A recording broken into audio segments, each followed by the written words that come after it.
In this video, we will discuss a little about the history of the Talabuqa. As a young Mongol prince, Talabuqa led men in the Mongol invasion of Lithuania under the overall command of Burundi in 1258 to 1259, a campaign in which Talabuqa distinguished himself. This Mongol invasion of Lithuania is generally regarded by historians as a Mongol victory, with Lithuanian lands described as devastated after the Mongol incursion.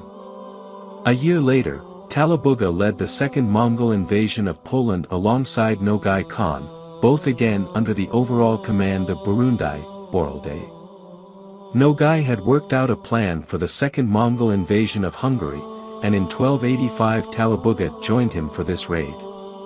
As a rule, the Galician and Rus dukes were ordered to accompany Talabuqa and Nogai on the Mongol raid into Hungary in 1285. The Khan of the Golden Horde at that time was Toad Monk, who did not participate in the campaign, but remained in his winter quarters with his court and entourage. Heavy rains and snow caused the rivers to overflow, turning the land into a vast swamp, and the Mongol forces lost many men in their advance before the invasion was fully underway. Nogai's column entered Transylvania. Although Nogai and his Tatars plundered villages and some towns, they were beaten back on their return by the Hungarian Royal Army and the Vlachs. Talabuqa's column entered Transcarpathia. The advance of Talabuqa's forces was severely hampered by the heavy snows of the Carpathians, which resulted in the loss of horses, food and supplies, causing many thousands of Talabuqa's men to die. Although greatly weakened by environmental factors, Talabuqa's forces sacked and destroyed the fortified monastery of Sarvar, ravaged central Hungary, and burned the city of Pest, which may have been largely abandoned in fear of the Mongol advance. On their return from Hungary, Talabuqa's forces were ambushed by the Sakeli light cavalry. Talabuqa then ordered his starving forces to attack the cities of the Kingdom of Ruthenia, then ruled by King Leo I of Galicia. Talabuqa and his forces overran the Volhynian defenders and sacked their cities, even though they were loyal to his allies within the Golden Horde, including Nogai. Shortly thereafter, Talabuqa became the Khan of the Ulus of Joki. The previous Khan, Toad Monk, had been a passive, religious Khan, neglecting the affairs of state, and had been made to understand that the state needed a more active ruler. He abdicated the throne in favor of his nephew Talabuqa, a proven Mongolian warrior. Talabuqa Khan thus became the Khan of the Golden Horde. It is possible that Toad Monk lived out his days in peace. However, according to the account of Marco Polo, one of the first acts of Talabuqa Khan, acting in concert with Nogai, as Khan of the Golden Horde was to put Toad Monk to death. Talabuqa Khan was, in a sense, the rightful heir to the throne, as he represented the senior branch of the family of his great-grandfather Bada Khan, the founder of the Golden Horde. Talabuqa Khan was the eldest son of Tartu, who was the eldest son of Takokan, who, despite being Bada's second son, became the head of the family with the extinction of the line of Sartak, Bada's eldest son. This was in contrast to Nogai, whose grandfather was Joki's seventh son, as Nogai was descendant of a concubine and could not become Khan of the Golden Horde himself. As Khan of the Golden Horde, Talabuqa Khan empowered his closest generals, including his younger brother Kunjukbuga, and his cousins who were the sons of the late Mengitimur Khan, especially Mengitimur's eldest son Alqui. After consolidating his power, Talabuqa Khan raided the Kingdom of Ruthenia in the second half of 1287. This was probably his first military campaign as Khan of the Golden Horde. Talabuqa Khan and his Mongol forces successfully plundered the Kingdom of Ruthenia, especially the region of Volodymyr. Talabuqa Khan then led the third Mongol invasion of Poland in 1287–88. This would prove to be the largest Mongol invasion of Poland in history. Talabuqa Khan ordered the princes of the Western Rus principalities to personally join him in the invasion with their armies. The first Rus prince to join him was Prince Mstislav of Lutsk, whose army met the Mongol forces at the Horon River. Talabuqa Khan gathered his troops near Volodymyr in the recently plundered Volhynia. Prince Volodymyr and even King Leo I of Galicia would also join him with their armies as his new vassals.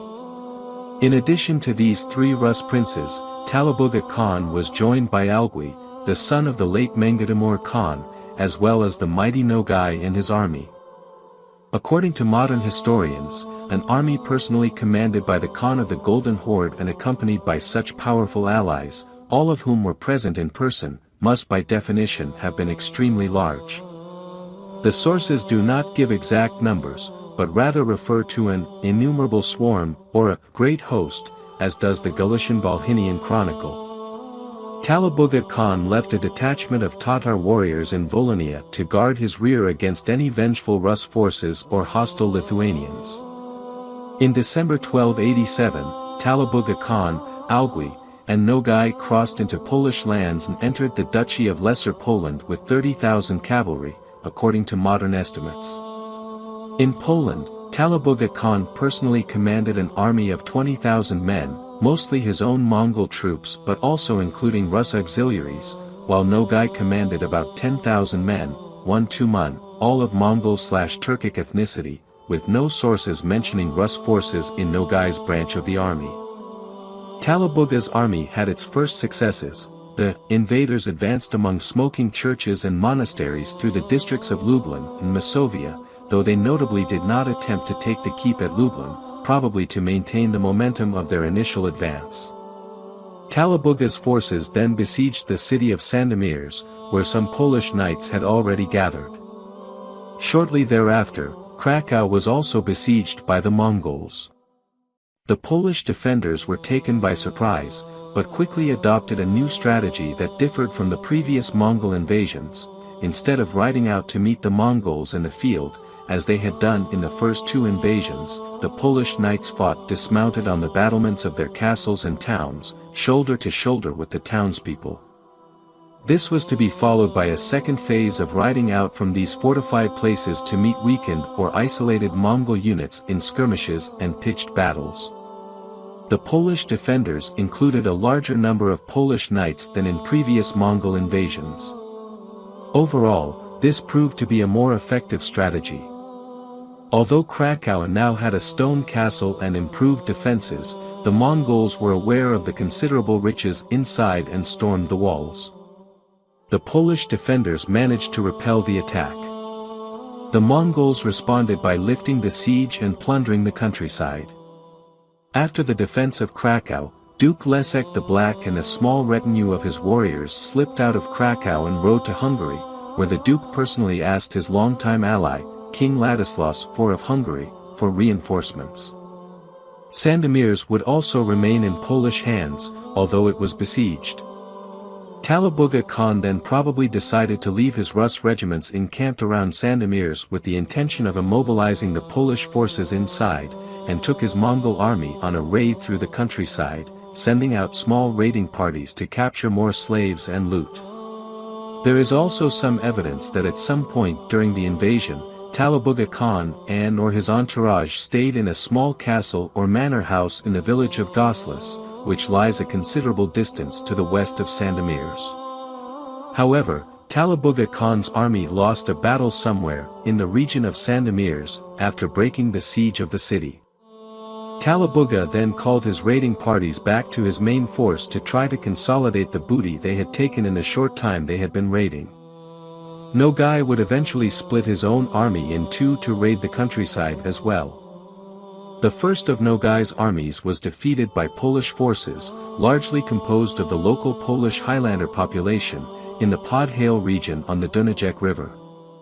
Duke Leszek's request for help was granted by the Hungarian king, and a joint Polish-Hungarian army defeated Nogai's second army near Sachs. Notably, some sources state that during the Polish campaign, Talabuqa Khan and Nogai quarreled and separated and returned by different routes, directly implying that the two Mongol leaders/armies were together at some point during the Polish campaign. Overall, this Mongol invasion of Poland is generally considered a defeat for the Mongols of the Golden Horde. The Mongols left Poland in January 1288. At this time, Talabuqa decided to invade the kingdom of Ruthenia again with the remaining Mongol and Turkic forces, despite the fact that King Leo I had helped him in the failed Polish invasion. The Mongol Khan probably did this to make up for the losses suffered in the Polish campaign, in the hope of acquiring more plunder and slaves, and possibly also as a response to the Rus' perceived lack of full commitment to the invasion of Poland from a military standpoint. Thus, after leaving the Polish lands, Talabuqa Khan and his army again invaded the neighboring kingdom of Ruthenia, including the capital city of Lviv, which they successfully looted and devastated. Nogai's army entered the lands of the kingdom of Ruthenia a few days after Talabuqa's, in late January 1288, raiding and hunting for survivors who had escaped the initial devastation of the Khan's army. According to the Galician Volhynian Chronicle, in the immediate aftermath of Talabuqa Khan and Nogai's brutally effective 1288 invasion of the kingdom of Ruthenia, King Leo I conducted a census to count his own losses and found that 12,500 of his men and women had either been killed in battle or taken captive by the Mongols. The Mongol leadership then met at Volodymyr, where they divided their Polish and Rus slaves among themselves. According to the Galician Volhynian Chronicle, the Mongols enslaved 21,000 unmarried virgin girls, alone. Haworth writes that the number of slaves was 30,000 boys and girls. Although these numbers would have included both Polish and Rus slaves, Polish sources claim that these figures are exaggerated. Krakowski estimates a maximum of a few thousand Polish slaves, and the total number of deaths from the Mongol invasion on the Polish side was less than the number of slaves. Also in 1288, Prince Vladimir, in the presence of Talabuqa Khan and Algui, decided to give his throne to Mstislav, the son of Danilo. King Leo tried to prevent this by recalling the existence of his friend Khan Nogai. Prince Mstislav forced him to withdraw, explaining that the transfer of power had already been made and agreed upon by the rulers of the Golden Horde and their advisors. It was a frightening prospect to complain to the Golden Horde. In 1290, Talabuqa Khan attacked the land of Zykia, Circassia, and ordered Nogai to join his forces in a great raid. The campaign was militarily successful, as the Mongol armies under Talabuqa Khan's command slaughtered the local defenders and captured much booty. On their way back to their winter lands, Talabuqa Khan's troops encountered a heavy snowfall and became lost. It is said that they were forced to eat their hunting dogs, then their horses, and finally their dead companions. Talabuqa Khan blamed Nogai, whose forces had split off earlier and arrived safely at their winter quarters, and a rift grew between the two men. Talabuqa's main focus was Europe. During his reign as Khan of the Golden Horde, there was several significant border raids between the Golden Horde and the Ilkhanate, especially in 1288 and 1290. Notably, Talabuqa Khan never personally led his armies and never personally took the field in any of these engagements against the Ilkhanate. The borders between the two Mongol empires did not change significantly after these conflicts. This may have been because the rulers of the Ilkhanate were of Genghisid descent, as was Talabuqa Khan himself. Another reason may have been that Talabuqa was a devout Sunni Muslim. In the first of these raids, Talabuqa Khan had sent an army of 5,000 men on a lightning raid against the Ilkhanate in 1288 to disrupt Persian trade. The Golden Horde army had passed through the Derbend Gorge and succeeded in plundering the merchants there. The Ilkhanate armies were slow to react, and when they set out for Shaburan, they found that the Golden Horde cavalry had already retreated with their booty. In 1290, Nogai Khan led an army of 10,000 men of the Golden Horde on another raid against the Ilkhanate. Riding with Nogai were two of the sons of the late Khan Mengadamur, Abachi, and Menglabuqa. The Ilkhan Arghun rode with the armies of the Ilkhanate to meet him. The two armies met at the Karasu River. Nogai was defeated, with 300 of his men killed on the battlefield and many more taken prisoner by the victorious Ilkhanate army. Arghun celebrated the victory with a feast at Pulsuvar. Despite these raids, Talabuqa never sent emissaries to Egypt to encourage the Mamluks to fight against his relatives in the Ilkhanate. Nogai, who by 1291 was a cunning, experienced general and politician, pretended not to know how Talabuqa Khan had come to hate him. He wrote letters to Talabuqa Khan's mother about how he wanted to give his younger friend Talabuqa Khan some advice. She in turn wrote to her son to trust Nogai, who had feigned serious illness. Nogai Khan once went so far as to put fresh blood in his mouth to fool Talabuqa Khan's camp into believing that he was spitting blood and did not have long to live. In light of this, Talabuqa Khan agreed to make amends with his former friend. He arrived at the rendezvous point with only a small entourage, including Algui, Togrul, Bulakan, Katan, and Kutugan. It is not known if his brother Kunjukbuga was present. Nogai had his men waiting in ambush, and when they came forward, he forced Talabuqa Khan to dismount. Talabuqa Khan was then strangled by several of Nogai's men to avoid shedding his blood, as was the Mongol custom of killing royalty. Nogai then placed Takhta, one of Mengitimur's younger sons, on the throne, who ordered the death of the rest of Talabuqa's entourage, which included Takhta's older brothers. Thank you for following our video. Don't forget to keep watching our video and don't forget to also share, like and subscribe.